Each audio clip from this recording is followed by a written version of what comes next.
Hello, good morning, good afternoon, good day, good night, good everything. In this session, I wanted to talk to you all about praying for clarity, specifically in our relationships. I know at some point most of us have asked the Lord to show us a sign. It could be a sign about our jobs. Lord, is this the job that I'm supposed to be on? Am I supposed to be, someplace else? Is it going to work out for me? We want him to show us something. Maybe it could be for some of us or for some of you, it may even be a sign about whether or not we should change careers. Or it could be a sign about a relationship that we're in. Maybe we want the Lord to let us know, is this the man that I'm supposed to be with? Or is this the woman that I'm supposed to be with? So we want the Lord to show us something. And I don't think there's anything wrong with that at all, because I asked the Lord multiple times to show me what I'm dealing with and show me the right choice to make, so that I don't end up in a situation that I don't need to be in, or end up in a situation that I have to turn around and recover from. So I used to pray and ask the Lord to show me signs all the time. And it's interesting because one morning I was outside in my garden, and the Lord gave me the thought He brought back in Exodus. I actually had to go back to see where it was. I just remember the story.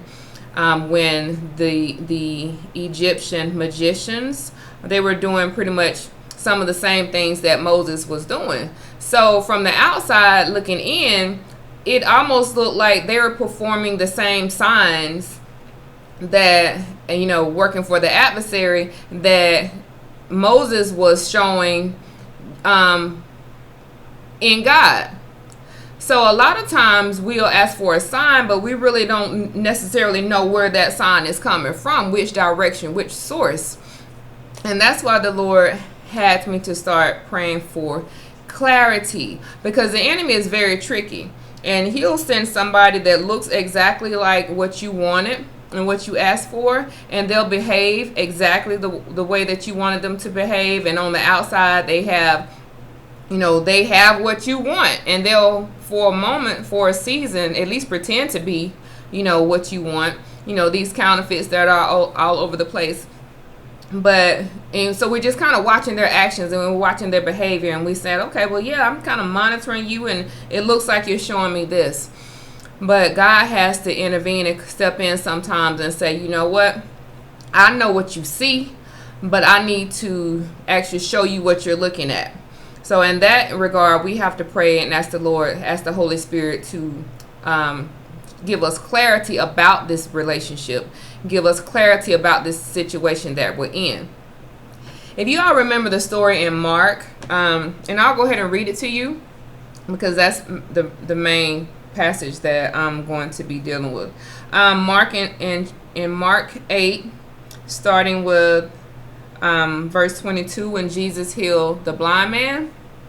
It says, when they arrived at Bethsaida, some people brought a blind man to Jesus, and they begged him to touch and heal the man.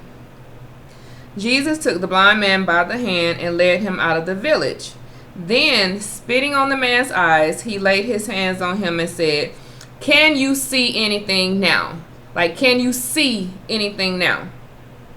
The man looked around. Yes, he said, I see people, but I can't see them very clearly. They look like trees walking around. And I'm actually using a different translation of the word, but just follow me. The man looked around. Yes, he said, I see people, but I can't see them very clearly. They look like trees walking around. Then Jesus placed his hand over the man's eyes again. As the man stared intently, his sight was completely restored, and he could see everything clearly. Jesus sent him home, saying, don't go back into the village on your way home. And that really got my attention, you all, because when you think about it, Jesus, it says, okay, we run into this man, right? Jesus approaches this man. He's blind. He can't see anything. The first time Jesus touched him, he says, okay, can you see anything now? And the man looked, And he says, well, I see people, but he even knew. He says, I see people, but I can't see them very clearly. They look like trees walking around. So even though he was looking at it, he didn't see it properly. So what does Jesus do? Because Jesus says, okay, you might be able to look at it, but I need you to see it properly. And so he didn't leave him like that. He touched him again. Because he's saying there's no point. Whatever you look at, I need you to see it for what it is. I need you to see it for what it is. There are times that God will require for us to see things for what they are. It's called truth. You know, this is not nothing about faith. If you're in a relationship with somebody and they're not doing right by you, that is the truth.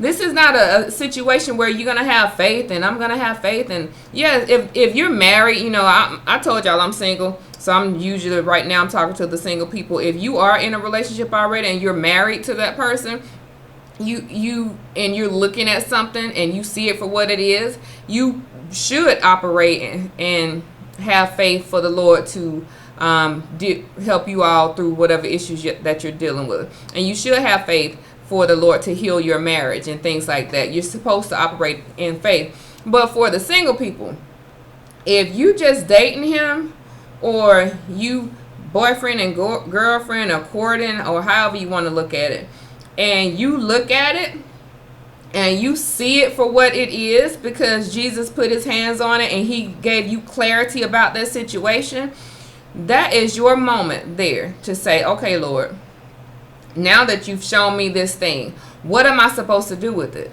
It's not always about you bailing out of a situation, because sometimes the Lord will have you to stay and pray that person through.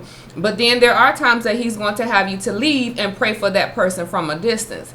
Some things don't have to happen to us. Sometimes we're recovering from relationships that had we left when the Lord first showed us what was there, we wouldn't have to recover from them. And I know from experience, I've been in relationships that, if I'm honest, had I left sooner, when the Lord actually just the second time he touched my eyes and said, look at it again, what do you see? Had I left then, I would have avoided a whole lot of stress and heartache.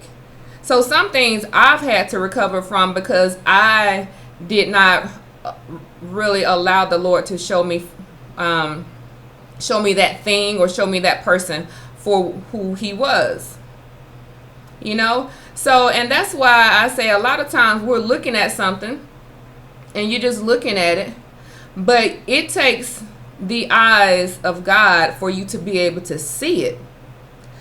You have to be willing to see the truth about anybody. And here's the deal. What we do as women, I think a lot of times, we sometimes see things that aren't there, good and the bad, because sometimes we go a little too far. We think you doing something, you ain't doing it, but sometimes it's right in our face and we try to excuse it. So when you are really seeking, I feel like as a woman of God, and when you really are depending on God to send you your spouse, or to send your spouse to you, however he orchestrates it, because when you look at Ruth and Esther, he sent them. But however you want to look at it, if you really are depending on God, you're going to have to let him put his eyes on it. And you're going to have to be willing to see that thing for what it is, not for what you want it to be. I've been in situations that if I'm honest, I wanted them to work. Only two. Just two. I'll stick by that saying. I only really had two that I wanted them to work. But it got to a place where I had to just be honest and say, okay, Lord, I need your eyes to help me to see this, because I'm so busy feeling. I'm like feeling all in my heart, and you should never let your heart make a decision that your mind should be making. So I needed the Lord to help me see it for what it was. Like, what is it now? And that might look like you going the other way. That's not something we want to hear. We don't want to hear about those times where God says to us that this ain't the relationship that I want you to be in, especially when we want it. We don't care if he takes something from us that we don't want. You can have it. I don't want it no way. Or if he takes somebody, y'all know. Like I wanted to like you, but I didn't really like you. So when the Lord said no, you like, okay, cool. Maybe there's somebody else for me. So we don't really care about those. But every now and then I'm sure there has already been for a lot of you, or at some point there will be that one person maybe that you really do want to keep him. Like, I really want to keep him, Lord. Can you just take him right here? I want you to take this one right here, and I want you to get him ready for me. So you're gonna have to change a whole lot of this stuff. And the Lord says, okay, well, I don't really need you to bring anything to me and tell me what to do with it so that I can give it back to you. First of all, let's be clear about that. And so, and secondly, what we should have really been doing is going to him and saying, is this mine? Because if it's not mine, do you know how hard it is to keep something that's not yours? You know how many people are incarcerated now because they took something that didn't belong to them. And you see how it ended. And then now that they are incarcerated, or when they became incarcerated, that very thing that they took, it's not even theirs. It was never theirs. So it is too much work. It's too much work. It's too much work to try to hold on to something that is not for you to have. Now, I will say this. I do know that there will be times that God will take something from you for a season. I get that. But even when you release it, you have to move on with your life, and you have to stay committed in doing the things that God wants you to do, and not just sitting there impatiently waiting on him to give it back, because that'll just make you more stressed out, and that'll prolong your season. So if you really know in your heart, let's say you were in a relationship with someone and you all went your separate ways, because I hear that quite often, you all. That is not beyond impossible. Sometimes you'll go your separate ways, and sometimes it's because God separated you all, because at that season, you probably should have been together, but not during the season that you were together. Because, like we hear people say all the time, the right thing at the wrong time is still the wrong thing. Because you got it out of season. You got it out of order. It's like me and my garden. When I first started gardening, I didn't know what I was doing. I just went out there and started throwing seeds everywhere. And you know what? The Lord in his mercy, pretty much everything I planted grew. It was funny. It was sheer miraculous intervention, because I was just tossing stuff. I didn't know anything about you're not supposed to plant this thing next to that thing. It's supposed to be this far apart. I just had some seeds, some dirt, some plant food, and some water, and I was out there tossing stuff everywhere, because I said, if I throw enough stuff out here, maybe something will grow. But it took one bad season, you all, because that first season, the Lord's grace, he let everything grow. But that next season, I did the same thing. And he stopped me, because most of my stuff didn't even grow. He's like, no, you can't just keep going out here and just throwing random things and then seeing what happens. So that's when I had to really decide that, okay, if you call yourself trying to plant vegetables and you calling yourself farmer such a much, and bragging about your garden and your vegetables and your squash and your tomatoes and your bell peppers and your cucumbers, you need to make sure that you know what you're doing. So that's when I had to kind of rewind and say, okay, what is this thing that I want? What is it supposed to look like? And then I had to rewind, and then I had to establish some order. So now in my garden, I have it sectioned out, and I know what goes on one side and then what goes on the other side. Because truthfully, you all, that first season, I didn't know what was what. I didn't mark anything. I had to wait until it grew to remember whether or not it was a cucumber or a cantaloupe, because I didn't remember. I didn't. But now I remind myself. Now I have my garden structured out. And I have my bell peppers in one section. I have my tomatoes in another section. I have my zucchini in another section. And I have my cucumbers on another side of the house. So the Lord had to stop me and train me how to establish some order in that thing. And so sometimes that'll happen in our relationships. And so how I got from clarity to my garden is when you look at how, just checking God's record throughout the word from Genesis to Revelation. God has always been a God of order. And he lets us know that there are seasons. There are seasons. There's a time to plant and a time to reap. So there's a time for us to sow things and there's a time to reap things. And so he's been very intentional about training us to see things the way that he sees them. So what you have to do is you have to step back and say, you know what, Lord, let me see this the way I'm supposed to see it. I need you to put your eyes on it for me and help me see it through your eyes. And that might mean, okay, for now, you're going to go your separate way. Or it might mean forever, you're going to go your separate way. Because what you've done is you've given the Holy Spirit permission to open up your eyes. Because you didn't want to be like the blind man. The blind man didn't want to be like the blind man. When Jesus touched him, remember, he's blind. He couldn't see anything. And so if he was the type of person that said, okay, I'd rather see something than nothing, then when Jesus touched him the first time and he could see anything, he would have said, okay, well, this is good enough.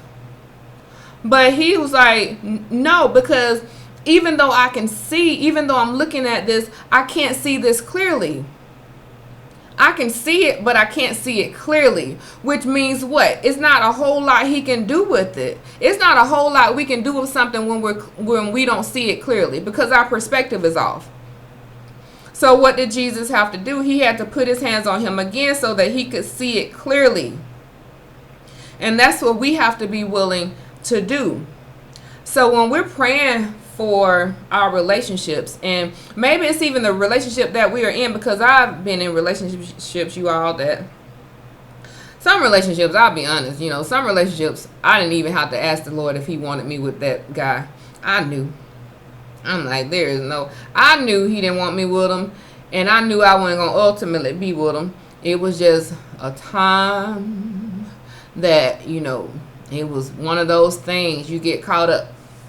And you say, well, I'm bored and I want something to do. And I don't want to be by myself. So for now, you it. And so that's what God doesn't want. Of course, he doesn't want us stepping outside of his will to get and grab anything, because especially when we know it's not ours. But there have also been times where, I thought maybe, not often, too. I thought that it was what it was, but the Lord had to rewind me, reel me back in and say, look at it again. Like, not for what you want it to be. Like, I know superficially this looks like everything you want. And I know, you're hearing all the stuff you want to hear. And I know if you check them and you watch how they treat other people, it's amazing. But what I need you to do now is I need you to see it from my eyes. Like, look at it again. Look at it a little closer. Look at it and see it the way that I see it. And if you can say, when you look at it through the eyes of Christ, that this is it for me, then you go right ahead. But if you actually look at that situation and you say, you know what, I don't think that when I'm looking at this, that this is okay for me. This is okay for me. Because I have been in relationships where I felt like, and I always say, I'll say this. This was my perception of it, because I'm pretty sure if you ask, some of them, they would not agree. But my perception of it was that they didn't care. And I said it before. I just have, in my relationships, like at my job and different places like that, I can. But in my relationships, I have a hard time caring about somebody who don't care about me. Why? I don't have a reason to care about you if you don't care about me. I just, I know that don't sound Christ-like at all. I know. But I don't want that in my relationship. I feel like if somebody really genuinely cares about you, you know it. You know it through their actions. You know it through, you just know it. And I'm just unwilling to marry that. I've dated that for a season, not long, but I won't allow myself to form a covenant with it. And so, but in order to get to a place like that, I think you just have to say that you are worthy of that. A lot of times we hold on to things not because we necessarily want them, and sometimes we want them and we're hoping that they change and that they actually get better. But sometimes we hold on to them because holding on to that is better than holding on to nothing. But if that thing that you're holding on to is hurting you, let it go. Let it go. God is not going to send you someplace when you're already somewhere else. He's not going to send you a man when you got one. He's not going to send you a woman when you got one. He's not going to just snatch you up and kidnap you and place you someplace else. So if you're going to say that you're waiting, you need to wait with him, not with them. Because, I'm not a chronic dater. I honestly don't. If I don't really see that it'll go anywhere, we're not hanging out. I don't give my time up like that. I just don't waste my time. I don't let people occupy my time like that, because you already got to go to work and give them all these hours, and then you go, volunteer and serve, and you give them all these hours, and then if you're helping out family and friends and you giving them all these hours, you already have so many hours of your life already allocated to different places and different things. I'm not going to give any more time, any additional time to something that's not going anywhere. So I'm not like a chronic dater. I know some people who are. Hey, do your thing. But I'm not. If I go out with you, I think that apparently something about you interested me. Now, if I go out again, that means, you kept my attention. Some people don't make it that second round, but some people do. But even with that, you got to be willing to say, okay, heart, I know you want somebody. I know you want somebody in it.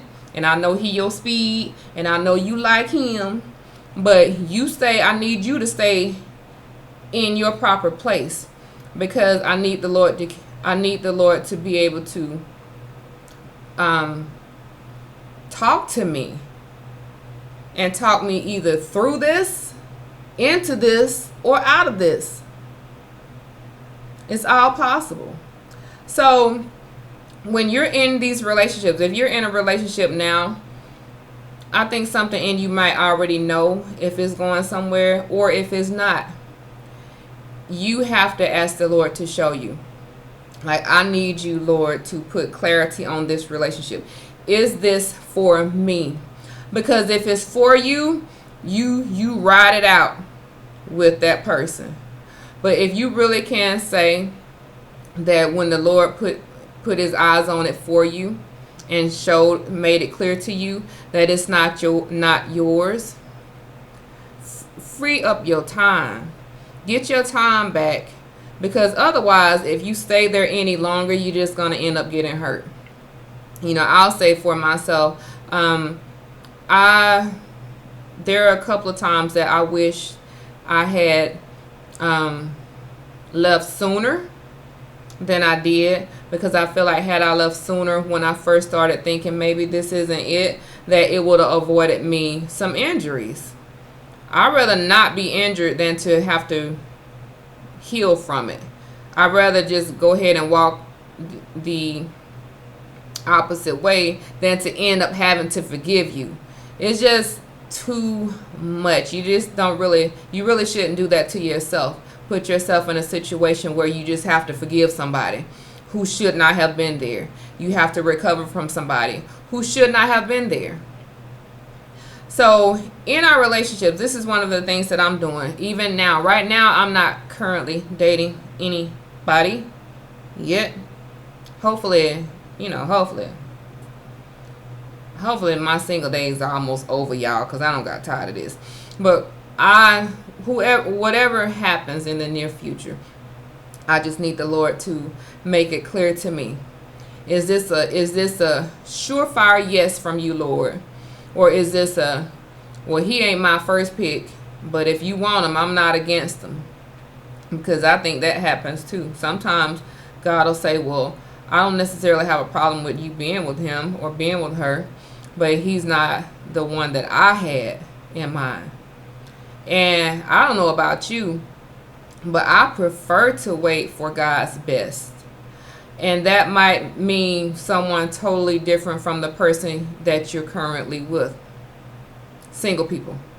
Only single people. You married people, don't try to help him to get divorced because you finna trade him in for another car. I'm not talking to you all. Single people. That might mean that you're going to have to go through that painful experience of breaking up and going your separate ways. But trust me, it's a lot better than you getting yoked to somebody who in the end it's not gonna work. So I feel like we all, me, myself included, we've got to learn how to wait on God correctly. And when someone is presented to us, we have to be willing to see it for what it is, not what we want it to be, not what it could be. We have to be willing to see it for what it is, because sometimes that will avoid a whole lot of heartache and a whole lot of stress. So prayerfully, you all, this is something that you all will consider as well in your relationships, because I just feel like there's no point in getting hurt if you don't have to for long periods of time. And I don't feel like it's a wise thing to do to just allow someone to occupy so much of your time when they're not going to be there. Because anything that we invest our time and resources in, we actually expect something to come from it. So if you're investing your time and resources into someone and then you're not getting anything out of it, you have to ask the Lord, okay, is this even of you? Because he says sowing and reaping, seed time and harvest time. So if you're giving all your time and giving all this love and giving all this, all these resources to someone, and you always coming up empty-handed, you have to ask God, okay, is this it? Because anything that God's hand is on and in is blessed. Anything that he touches is blessed. That's all he has in him. So that might mean that you're going to have to walk away forever or for a season. So let's pray for clarity in our relationships, not just for signs. Nothing's wrong with signs, but make sure we're praying for clarity as well. And that's pretty much it. The only thing I want to go over with you all during this session. But thank you all so much for watching. Have a wonderful week, and I'll see you next time. Bye-bye.